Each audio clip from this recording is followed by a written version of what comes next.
నెల్లూరు నగరంలో వర్షము కురుస్తున్న రాష్ట్ర పురపాలక శాఖ మంత్రి పొంగూరు నారాయణ సుడిగాలి పర్యటన చేశారు. నగరంలో జరుగుతున్న పలు అభివృద్ధి కార్యక్రమాలను ఆయన పరిశీలించారు. ఈ కార్యక్రమంలో deputy mayor Roopkumar Yadav, corporation commissioner Nandan, TDP నాయకులు, కార్యకర్తలు తదితరులు పాల్గొన్నారు. అనంతరం ఆయన మీడియాతో మాట్లాడారు.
నెల్లూరు ఆ పరిసర ప్రాంతాల్లో క్రాస్ అవుతుంది. అయితే ఈరోజు వస్తున్న దీని ప్రకారం ఏంటంటే అది పాండిచ్చేరి తమిళనాడు బార్డర్ మధ్య చేస్తుంది. దానివల్ల నెల్లూరు తిరుపతి ఈ యొక్క పరిసర ప్రాంతాల్లో హెవీ రైన్స్ ఉంటాయని యాక్చువల్గా మా ఉద్దేశంలో ఈరోజు అధికారులు కమిషనర్ గారు, డిప్యూటీ మేయర్ గారు, మిగతా కమిషనర్, అదేవిధంగా కార్పొరేటర్తో వివిధ ప్రాంతాలను యాక్చువల్గా పరిశీలించడం జరిగింది. ఎక్కడికి పోయినా ఎక్కడ ఒక చుక్క నీరు లేదు.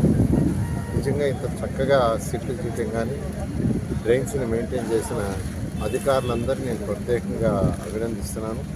ఎందుకంటే 2024లో ప్రభుత్వం రాగానే ముఖ్యమంత్రి గారు ఫస్ట్ నాకు ఇచ్చిన అసైన్మెంట్ ఏంటంటే ఇమ్మీడియట్గా ఇది జూన్ నెల వచ్చింది, వర్షాలు వచ్చే లోపల రాష్ట్రంలో సిట్లు తీయించని ఒక ఆదేశించారు. ఫస్ట్ వర్క్ దాని మీదే ఒక 150 కోట్ల రాష్ట్రంలోని మున్సిపాలిటీస్ కూడా ఫండ్స్ ఇచ్చి సిట్ స్పెషల్ డ్రైవ్ చేశాం.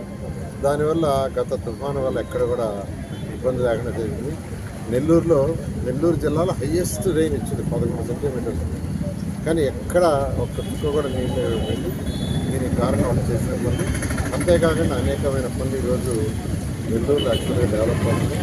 కాబట్టి వాటన్నిటి కూడా వాడిని 5 దగ్గర పరిశీలించాను. మా కోడూరు డివిజన్లో ఒక డ్రైన్ పరిశీలించాను. రేవాలవాడ సందులో ఒక పార్క్ కమ్యూనిటీ హాల్ సందర్శించాను. అదేవిధంగా అండర్ పాసేజ్ ఏదైతే ఆత్మకూరు బస్ స్టాండ్ దగ్గర ఉందో దాన్ని మొత్తం కంప్లీట్గా కాంక్రీట్ వేసిపోయింది. దాన్ని మొత్తం వేస్తున్నారు, దాన్ని కూడా చక్కగా వేస్తున్నారు. అదేవిధంగా సుందరి డీలక్స్ పక్కన ఎంతో 2014-19లో ఒక కమ్యూనిటీ హాల్ కడదలుచుకున్నాను. ఎందుకంటే నేను అక్కడికి సుందరి డీలక్స్ వెనకాలకు విజిట్ చేసినప్పుడు అందరూ చిన్న ఇళ్ళు అంతా ఒక రూమ్. వాళ్ళంతా రిక్వెస్ట్ చేశారు, సార్ మీరు చాలా పేదవాళ్ళవి, మేము ఫంక్షన్ చేసుకోవడానికి ఏం లేదు, ఇదిగో చిన్న ఖాళీ స్థలం ఉంది, దాంట్లో కట్టి పెట్టానంటే అప్పటికప్పుడే అధికారులను ఆదేశించి 3 ఫ్లోర్లు అక్కడ కట్టించడానికి ప్లాన్ చేశారు. గ్రౌండ్ ఫ్లోర్ బుకింగ్స్ అయిపోయి బుద్ధి భీమైపోయి కాలమ్స్ కూడా రైట్ చేస్తున్నారు. కానీ గత 5 సంవత్సరాల్లో గత ప్రభుత్వం మా మీద కోపంతో దాన్ని ఆపేశారు. మా మీద కోపం, దాని మీద ప్రజలను చూపించారు. అది ప్రజాపరిపాలన కాదు. ప్రజాపరిపాలన అంటే ప్రజలకు ఏది అవసరమో అది చేయాలా, అది అవసరం. అక్కడంతా చాలా చిన్నవాళ్ళు, ఎంత చిన్నవాళ్ళు అంటే ఒక్క రూమ్లోనే 2 కుటుంబాలు 3 కుటుంబాలు ఉన్నాయి. అలాంటి ఏరియా అది యాక్చువల్గా ఒక స్లమ్మే. అంటే కరెక్ట్గా చెప్పాలంటే అన్డెవలప్డ్ స్లమ్. అలాంటి వాళ్ళకి ఖచ్చితంగా ఒక కమ్యూనిటీ హాల్ కావాలంటే చిన్న స్థలం ఉంటే చేసాం. దాన్ని వాళ్ళు మళ్ళీ ప్రభుత్వ రంగాన్ని ఆదేశించాను. గ్రౌండ్ ఫ్లోర్ యాక్చువల్ స్లాబ్ డౌన్కి వచ్చింది. మరొక ఫ్లోర్ కూడా ఏమన్నాను, ఒక ఫ్లోరు ఫంక్షన్స్ చేసుకోవడానికి, ఒక ఫ్లోర్ వచ్చి డైనింగ్ ఉంటుంది. ఈ విధంగా ఈరోజు నెల్లూరులో అనేకమైన పనులు జరుగుతున్నాయి. నేను ప్రజలు ఒకటే కోరుతున్నది, నెల్లూరు కార్పొరేషన్ వాళ్ళు నెల్లూరు టౌన్లో కాకుండా రూరల్లో కూడా ఎంతో వేగవంతంగా జరుగుతున్నాయి. 54 డివిజన్లలో నేను ఒకటే ప్రజలు కొద్దిగా ఓపిక పట్టండి. ఖజానా కొద్దిగా ఇప్పుడిప్పుడే ఫ్రీ అవుతుంది. ముఖ్యమంత్రి గారు ఇప్పుడిప్పుడే యాక్చువల్గా తనకున్న అపార అనుభవంతో ఖజానాని కాస్త నింపేదానికి ప్రయత్నిస్తున్నారు. అన్ని పనులు చేస్తాం. అదేవిధంగా రాష్ట్రంలో ఉన్న 123 మున్సిపాలిటీస్లో కూడా ఇదే విధంగా ఈరోజు నెల్లూరులో జరిగినట్టే అన్ని దగ్గర పనులు జరుగుతున్నాయి. కాబట్టి నేను ప్రజలను ఒక్కటే కొద్దిగా ఓపిక పట్టుకొని రిక్వెస్ట్ చేస్తాను. మధ్యలో సొంత నియోజకవర్గమైనటువంటి నెల్లూరు నియోజకవర్గంలో ఈరోజు ఈ తుఫాను రీత్యా ఎలా ఉంది, ఏ విధంగా ఉంది, డ్రైన్స్ అన్ని కరెక్ట్గా ఉన్నాయా లేదా, ఈ మధ్య జరిగిన అభివృద్ధి పనుల వల్ల అన్ని సక్రమంగా పోతున్నాయా లేదా అని పరిశీలన నిమిత్తం ఈరోజు వివిధ ప్రాంతాలు పరిశీలించడం జరిగింది. నిజంగా నెల్లూరు నగరంలో గడిచిన అనేక సంవత్సరాల్లో ఎప్పుడూ లేని విధంగా, ఎప్పుడూ జరగని విధంగా ఈరోజు నెల్లూరు నగరం అన్ని రకాలుగా అభివృద్ధి చెందుతూ ఎంత పెద్ద తుఫాన్లు వచ్చినా ఎక్కడ చిన్నపాటి ఇబ్బంది లేకుండా ఇప్పుడు ఈరోజు మనం ఇక్కడ ఉన్నాం. అమరావతి ఓదుల సందు నాకు తెలిసి నాకు 51 సంవత్సరాల్లో నాకు తెలిసినప్పటి నుంచి మోకాళ్ళలో నీళ్లుండే చిన్నపాటి వర్షం వచ్చిన బ్రహ్మాండంగా ఒక్క చుక్క నీరు లేదు. ఈ విధంగా పనిచేస్తున్నటువంటి నారాయణ సార్ గారికి నెల్లూరు నగర ప్రజలు అందరూ ఆశీర్వాదం ఇవ్వాలని చెప్పి మనస్ఫూర్తిగా కోరుకుంటూ, సహజంగా ఇటువంటి తుఫాన్లు వానలప్పుడు అంత పెద్ద